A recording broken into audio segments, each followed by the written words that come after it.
Welcome. We are Team 1563 working for Peterbilt Motors. Peterbilt Motors is an American truck manufacturer. Our project was to design and create a new tire lift for their assembly line that improved upon the functionality of their current one.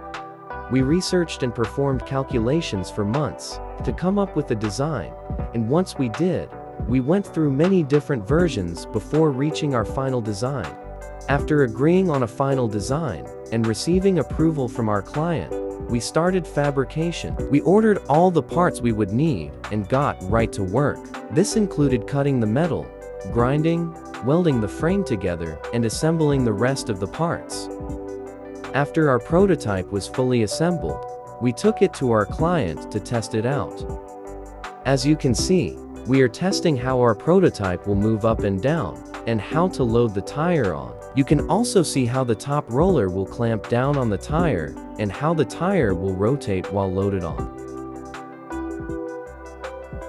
Here is a close-up of the operator controls, where the green and red buttons control the up and down motion of the top roller, while the middle button controls the direction of rotation.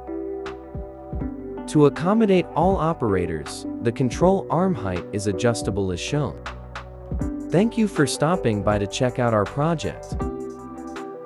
And a special thank you to our friends and family for their support through the year, to Peterbilt Motors, to the UTDesign staff, and finally to Integrity Tire.